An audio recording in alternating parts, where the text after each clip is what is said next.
It's a pleasant afternoon in June. Mel and his best girl, Thera, are enjoying a ride. Well, he's enjoying it. She's not too happy about the way he drives. He's got a good car and he likes to show what it can do. Hey, you're supposed to slow down for a school crossing.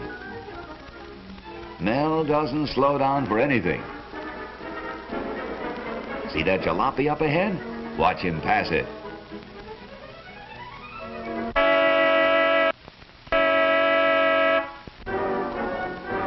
These boys have their opinion of such big shots. Uh-oh. Perhaps Mel's not such a big shot after all. Here we go again.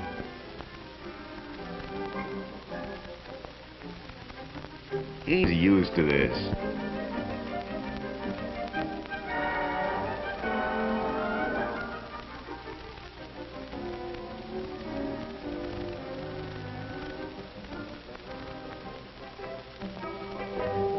Paying a fine won't be any hardship for Mel.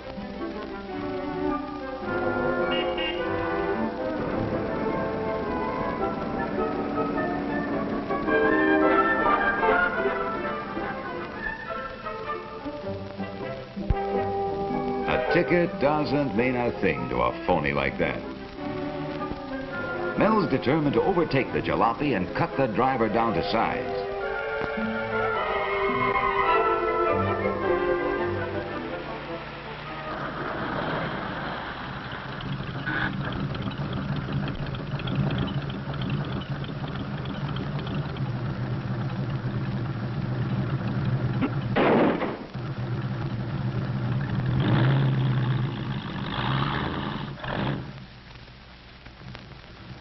The man wants to know if Mel's going to compete or watch.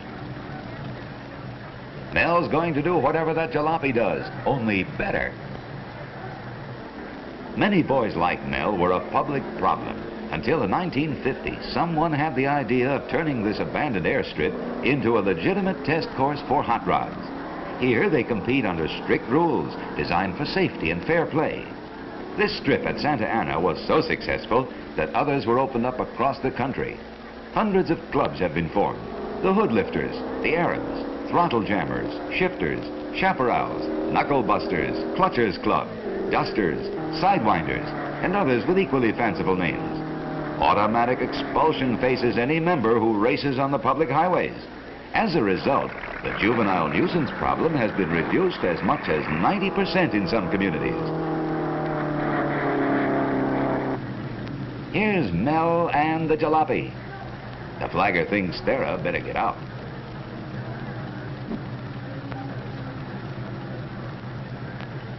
There they go.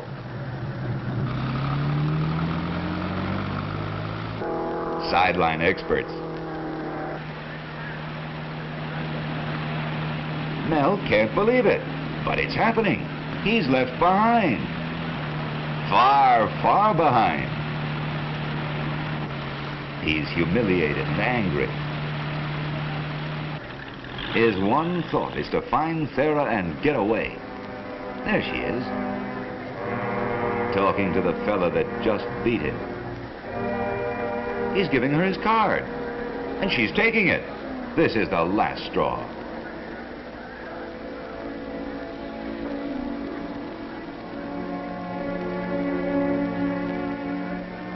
Mel refuses to be impressed.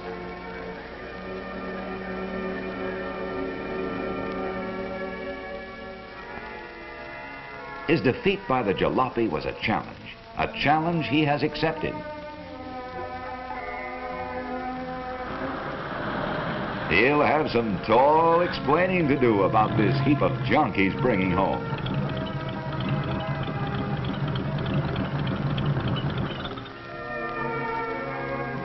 He knows he can handle his folks.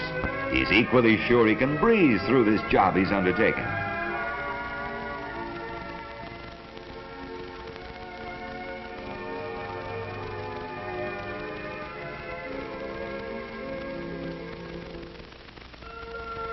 In the next weeks, he learns a lot. The most important thing being how little he knows.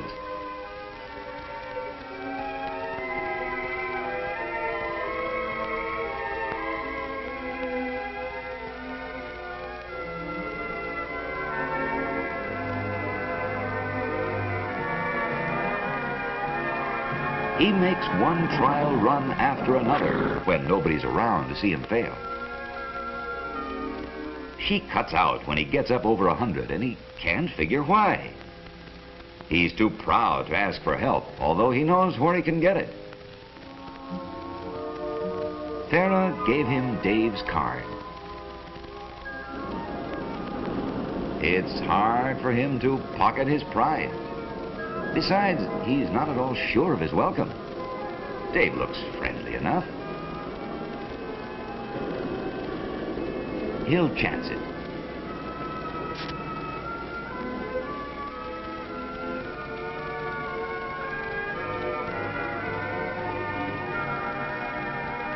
Wow, what a motor! You've really got something here.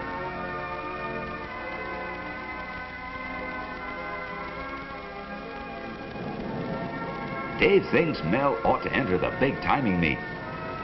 They think Mel could turn 150 miles per hour. He hasn't made 120 yet. That's because he needs new wiring and new plugs.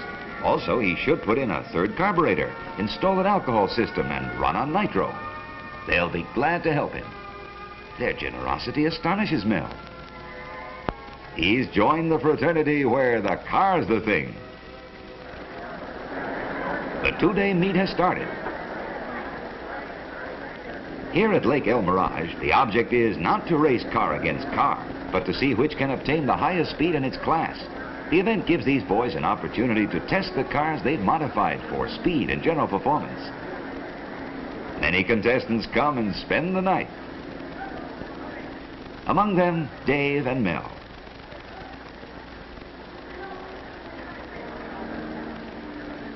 There's one of the timing officials.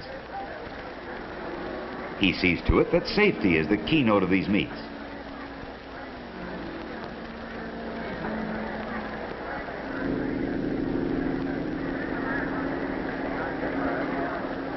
Inspectors is rigid. Those that don't pass are eliminated. No boy under 16 is allowed to participate. Those under 21 must have their parents' written consent. Crash helmets are a must.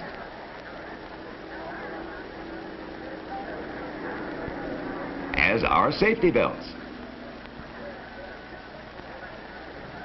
Accidents are few, but no car is allowed to start unless the ambulance is standing by at the finish line.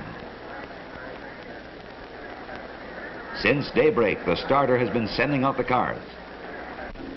This streamliner is next. The loudspeaker tells him to get underway. Very few of these cars have self-starters. He's away! And up to speed as he enters the track. He breaks the first light beam, sets the timing machine in operation.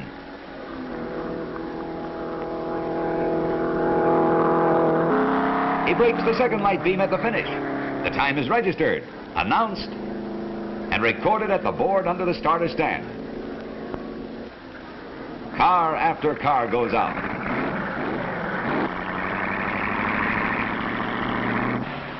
T-roadsters.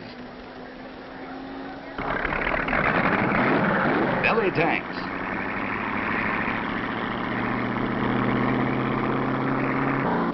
Chopped coupes. Highest speed made today, 168.127 miles per hour. Car 138C, you're next. That's Mel. His hands tremble as he puts on his crash helmet. The official wishes him luck. 138C, take her out. He's on. The car fishtailed at the takeoff. But his stiff arms are back to the course. Phew, that was close. Hold her steady, Mel. He can see the reason for the safety belt now. Sweat's running down the back of his neck, and his helmet weighs about a ton. This is no smooth concrete strip he's traveling. The dry lake bed is full of ruts and bumps.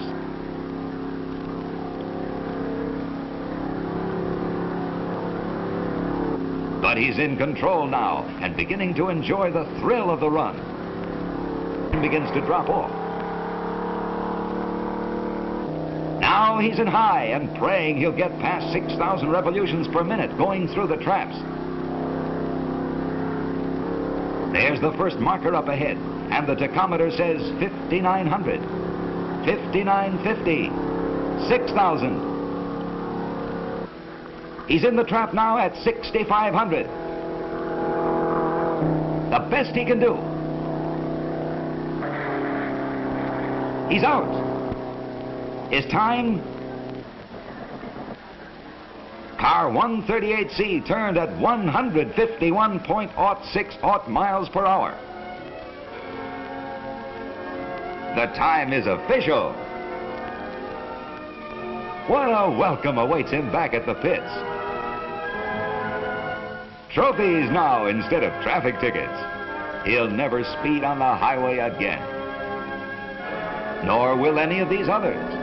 For through this safe and constructive outlet, these boys satisfy their craving for knowledge and speed. Out of their ranks come the engineers who develop improvements for your car and mine, who create new designs and affect economies. These boys of today are the men of tomorrow.